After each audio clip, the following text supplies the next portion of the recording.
gaarigan lagu soo xiray waxyaabaha qarxa ayaa waxa uu ku qarxay sida idin muuqata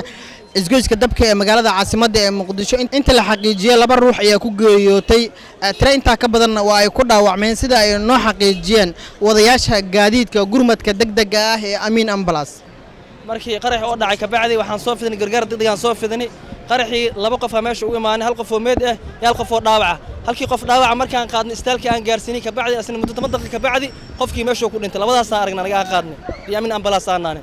dadkii ugu horeeyay gaariga ugu horeeyay aan nimaana gaariga ugu horeeyay oo ahaa labadaas qof ay ayaan hal goobtii ku dhintay halna dhaawacan lugta ka go'ay marka istaalkii aan gaarsiinay 10 daqiiqo ka bacdi istaalkii ku dhintay labada qof ma gaariga saarnaa labada gaariga saarnaa gaariga hadda la damiyaa u jeedaan labadaas qof gaariga u saarnaa waa gartay wararka qaar waxay sheegayaan qarxad in laba gaari ay ahaayeen maya waa halkaas gaari hadda u jeedaan gaari kale mujid halkaas gaari oo labada qof gaariga labadooda saarnaa halkaas gaariga saarnaayeen hal goobtii ku dhintay halna guri degdeg ah oo istaalkan kan geen ka bacdi uu dhintay asna marka dadka dhintay ma shacab ayaan wallahi ma naqaan gaari wixii dadka saarnaay aniga gaariga ma labadaas qof ha qof kale waxa jira asna lugta wax yar ka soo gaaray laakiin waxba dhaawac yar oo iska socon bukaan socod ayaa jira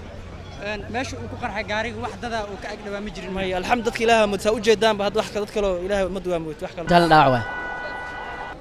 markii mid dhaawac mid waa dhintay ma halkaan waxaan geynay istaal Madiino adiga alxamdulillah hal waa ku guuleysana qaadno mid dhaawac noqday lamaha ammaanka ee dawladda federaalka Soomaaliya ayaa dhankooda waxa ay sheegeen inay wadaan baaritaano la xiriira dadkii ku waxyeeloobay qaraxa halkan ka dhacay